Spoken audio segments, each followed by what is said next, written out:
Salve omnes, and welcome back. We are here now beginning the final portion of Book 1 of the Aeneid, the AP reading list, and that's going to take us from lines 494 to 578, but for today's video we are just doing lines 494 to 519, which is the arrival of Dido at the temple and Aeneas's realization that his Trojan comrades are still alive because he sees them in the crowd. And so now we resume. That's what the hike right here is referring to. It's referring to the things that Aeneas has been looking at. Okay, so these things, and of course we would start our translation with the doom right here. So while these things, and then the rest of this line is a little tricky to unravel because we have videntur, which normally we know that video in the passive means something like seem or seems, but that doesn't seem to be the case here. It seems to be taken as a true passive form, which means we should understand while these things are seen. And this is Dardanio Aeneai is dative, not ablative, so they are not seen by Trojan Aeneas, but they are seen. We might understand an essay missing here. They are seen to be Miranda. And this does appear to be a gerundive, but we're using it as basically a noun, well, an adjective, a pure adjective. So while these things are seen to be amazing or wondrous or marvelous to, that's where the dative comes in. These things are seen to be marvelous to Trojan Aeneas. And of course your note points out that the use of Dardanio here to describe Aeneas is meant to highlight again that he is a Trojan, and he has just been looking at a temple depiction of events from the Trojan War. So Aeneas is amazed to see these things. So while Aeneas is doing that, while he stupet, and this is just it's very simple, he stands there staring, he is amazed, and he hangs, haere, literally, right? Haereo literally means to hang or to cling. So while he hangs de fixus, we would probably understand this as an adverb, but Latin, of course, prefers its adjectives.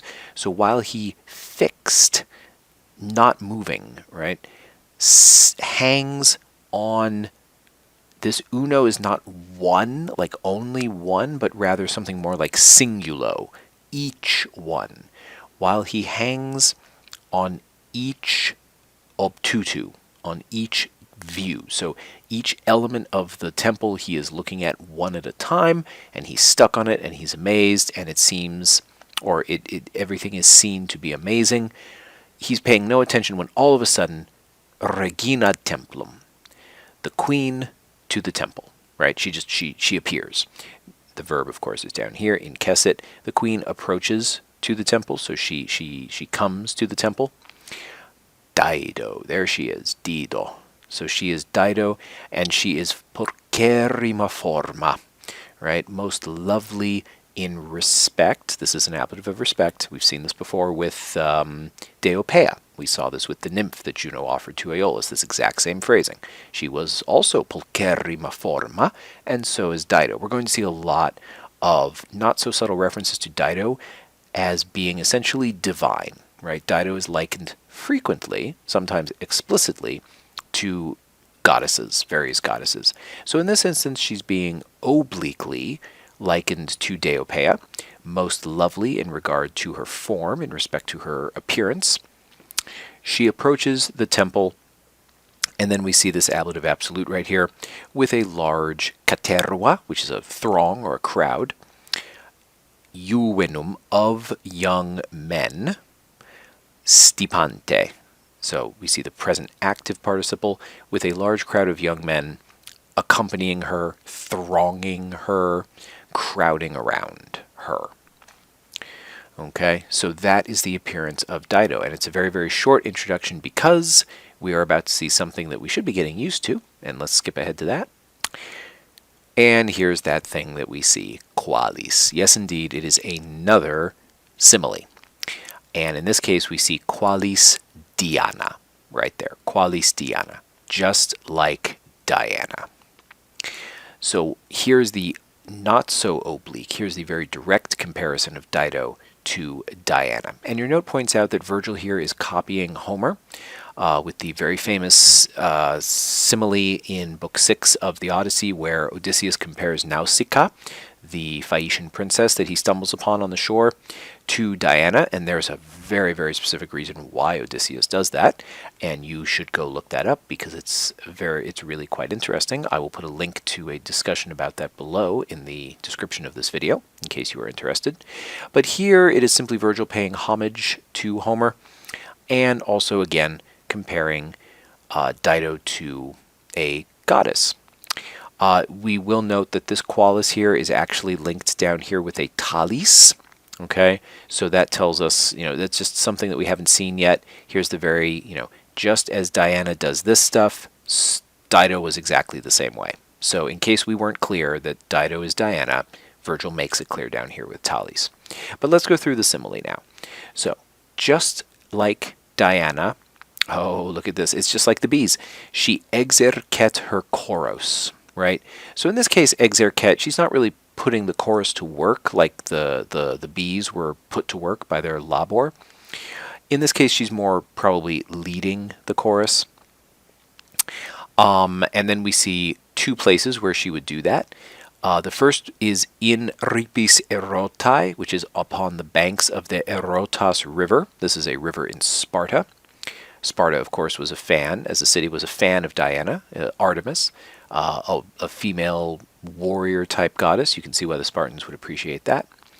Or Periuga Kunthi, over the or through the, but it's a mountain, so we're not going through it, over the ridges of Mount Kinthus. And Mount Kinthus is a mountain on the island of Delos where Diana was born. So there's a lot of mythological meaning to this particular reference. It's not just a random mountain. So Diana is leading the chorus, and then this quam is taking Diana as its antecedent, not the chorus. All right. So, and the quam is acting as the object, most likely of this participle right here, secutai, because this is the perfect participle from the verb sequor, which is deponent. So therefore it is active, which means it can take an object, which would be quam. The 1,000 nymphs follow her. The difficulty with taking glomerantur, with quam as its object, is that glomero is typically an active verb, and intransitive simply means to gather together in a ball. So they're not really gathering her, they are following her. So we're going to read quam as the object of this participle right here, secutai. 1,000 nymphs follow her, following her, or have followed her. And here and there, hink at quink, on this side and on that side, they are glomeranturing, right? They are clustering, gathering together. We don't need to take mille too seriously. Latin, the Romans often used mille simply the way we would use an expression like millions, just as an uncountably large number that we're not going to bother clarifying. Just an uncountably large number of nymphs follow her, and here and there gather round her. Illa, this is she, this is Diana again. The use of ille, ilailud, almost always denotes a subject change. So she, fert faretram. This is typical Diana imagery. She is carrying a quiver of arrows, because that's what Diana has. Umero, your note suggests in umero, which makes perfect sense, on her shoulder. That's where a quiver sits. And gradiens, so this would be something like progressing, stepping, moving. As she walks, she supereminet. She towers above omnes deas.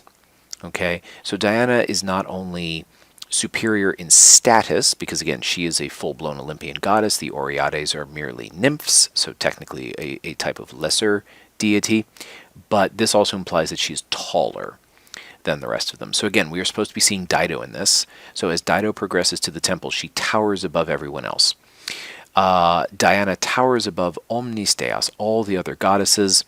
Okay, moving on. Now we come to Latona, who is, we know this is Leto, this is Diana's mother, Latona in Latin. The gaudia pertemptant the tacitum pectus of, because Latona is genitive, Latona, of Leto.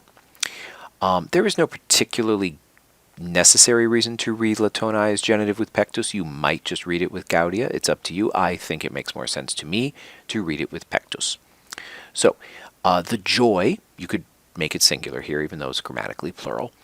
The joy possesses or masters or something like overcomes the quiet heart, because we know the chest by metonymy means heart, the quiet heart of Leto. And your note suggests something like this use of tacitum pectus is a joy that cannot be expressed in words, and that's why it's tacitum, that's why it's quiet. That's a perfectly fine way to read it. I've always understood it something more like the tacitum pectus is because Leto is keeping her joy to herself, right? As if there were a secum here. She's not outwardly expressing it. She's simply glowing with a sort of quiet internal pride, seeing how her daughter has become so powerful and so noteworthy among the goddesses that she's supereminent all the other goddesses. It's entirely up to you. The point is that her heart is silent, and it is Leto's heart that this joy has possessed. Okay, so that is the simile of comparing Dido to Diana. So having seen that, let's go down now and look at Dido herself. Thus was Dido. So just in this way was Dido. And here we just repeat that just in case you missed it. Happy, Dido becomes the subject over here. Happy, or happily, we would say in English, we prefer adverbs, she was carrying herself thus, right? So talis Dido, talim se, same thing. Thus was Dido.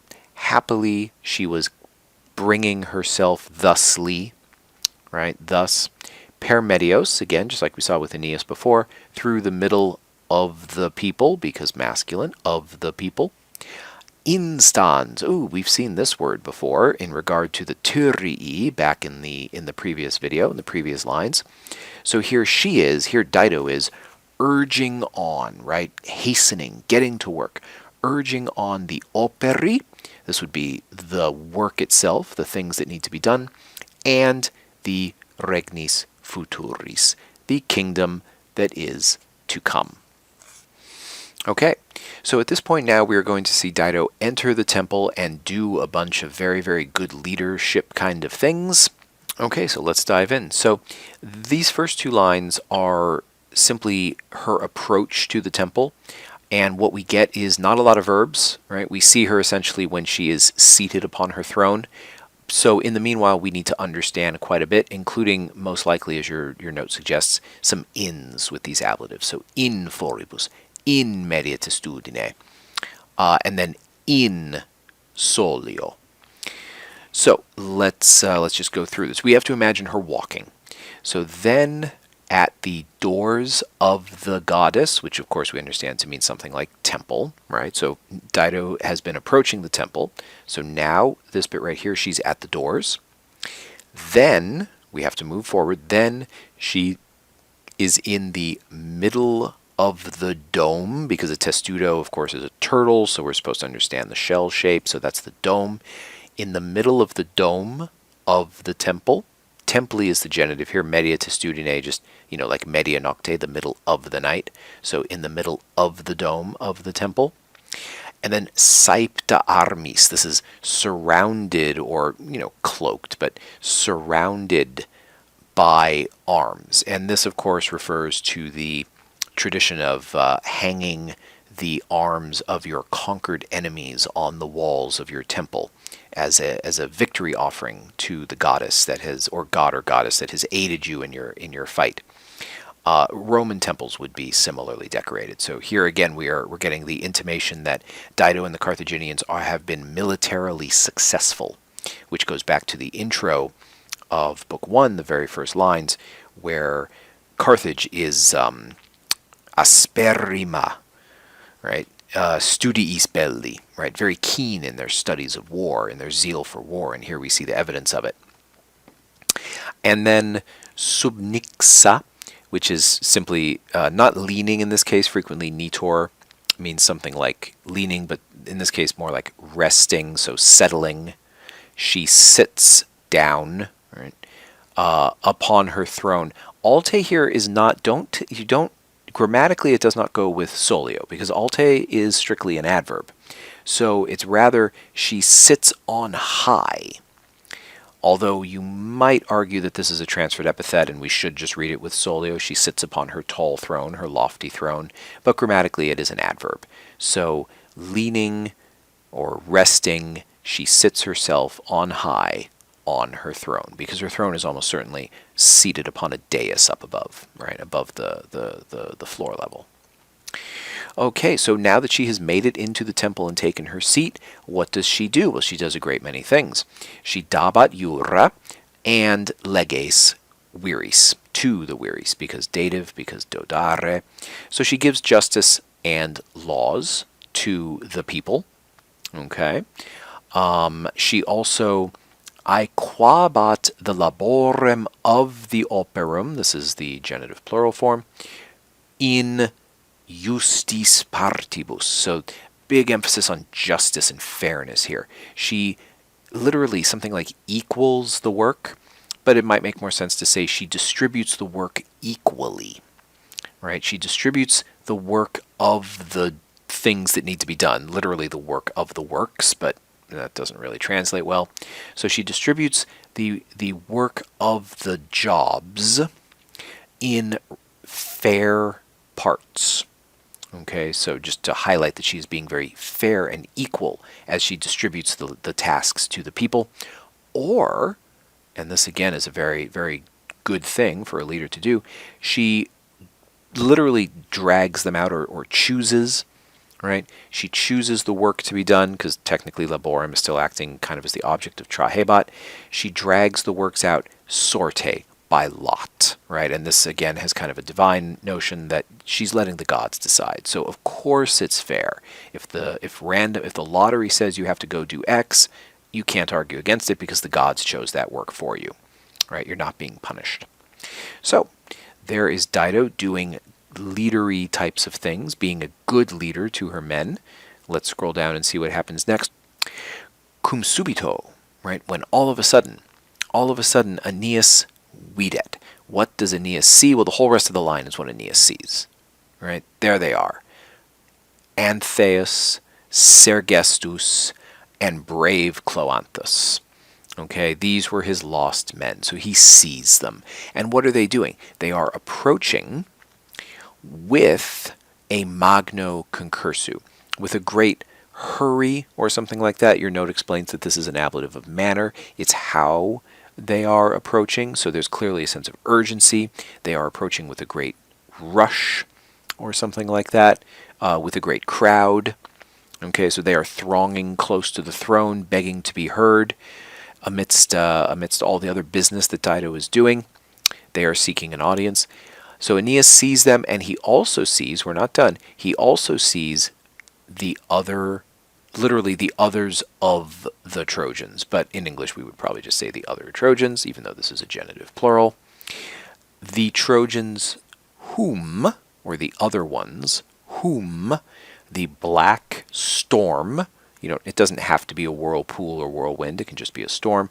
The black storm scattered over the sea, right? You might say in aequore, scattered over the sea, and this penitus right here is not an adjective, it is in fact an adverb, and deeply or thoroughly or very, very far. So the storm drove them, awexerat, drove them very, very far, very thoroughly. And then the note tells you there's an odd missing here, because you'll notice that alias oras, even though it is accusative, it's not marked as the object of awexerat, because it isn't. It is not the object of awexerat. It is instead the accusative of place to which is why there's an odd, basically missing. We can think of it as missing here, and the note suggests you add it back in. Which the black storm drove thoroughly to other shores. So his men were not actually sunk, they have not died, they were simply driven elsewhere by the storm, but Happily, they have wound up at Carthage, and Aeneas sees them right here. So what does Aeneas do? Well, he obstipuit. He stands in amazement. Yes, indeed. Ipse is Aeneas himself, and we see the repetition here of the anaphora of simul simul, indicating that he and Achates, who is perculsus, sometimes you'll see this as percussus, which are basically the same word. Just a spelling issue. Some manuscripts have perculsus. It should be, your manuscript probably has percussus. Thoroughly struck, amazed, thunderstruck, if you will, at the same time. So they did this at the same time. At the same time, Aeneas stood agape, and at the same time, amazed Achates stood agape. They were amazed by what? Right, these two ablatives right here. By both and, okay, by both laetitia, happiness, but also metu, by fear. Avidi ardebant coniungere dextras. So this is Aeneas and Achates. We've gone plural, right? Both of them together. Eager. They burned. So eager, they were eager. Eagerly they burned to coniungere dextras, to join right hands, because this is what you do when you see someone, right? Just like today, you shake their hand. So eagerly they burned to join right hands, to be reunited with their comrades. Sed res incognita turbat animos. But the unknown situation, right? Aeneas and Achates don't know what has brought all of these Trojans here, and that turbat animos, that disturbs their minds.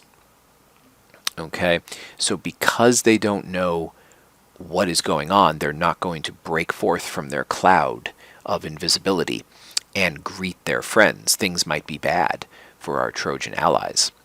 Let's go down here to the rest. So what do they do instead? They dissimulant. They disguise. They stay hidden. Et nube cava, ablative of place where, or potentially means/instrument, depending on how you view a cloud, the nube. Cloaked. This is, again, Aeneas and Achates, amicti. They are cloaked in the nube cava, the hollow cloud, and they speculantur, so they spy, or they look out from the nube cava. Here's another instance where Virgil has thrown us an ablative that really could be read with either word. It's entirely up to you. Cloaked by the cloud, so ablative of instrument. They gaze forth in the cloud, maybe ablative of place where, from the cloud, ablative of place from which, right? It's entirely up to you how you want to read it. What are they looking to see? Here's a series of indirect questions. We have 3 of them, which of course makes a tricolon. What are the things that Aeneas is concerned about? Quae fortuna? And the note tells you that there is, of course, a sit missing here because subjunctive, indirect questions want subjunctives. You can also see the subjunctive linquant and veniant. So we supply the sit. What is the fortune for the men? All right, so what is their situation? Are they in a good fortune or bad fortune? That's the first question. The next question, quo litore? On what shore? Did they linquant the classem? Have they left the fleet? Because the men are here, but where are the ships? Quid veniant? Why have they come? Have they come as free men seeking an audience? Have they come as prisoners? Like, what is the situation? Why are they here? Are they desperate? 4, lecti. Now, this is not Aeneas and Achates. These are the men from the ships. Okay, so these are Antheus, Sergestes, Cloanthus, and all of the other guys. They were lecti. They were chosen. And they have come, and it's eo ire, right? Go, come, depending on context. These chosen men have come from all the ships. Or again, you might read lecti from all. These men were, from all of the ships, these men were chosen. So having been chosen from all of the ships, they came. Orantes veniam. This is an idea. They are seeking, praying for, entreating, begging for, present active participle, veniam. Favor or grace or mercy, depending on the situation. And again, the res incognita is the issue here. We don't know what's going on. Aeneas doesn't know what's going on. So are they asking for a favor? Are they asking for mercy?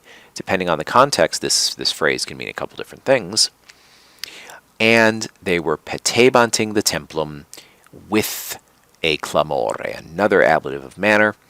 They were seeking the temple, they were hastening to the temple with a shout.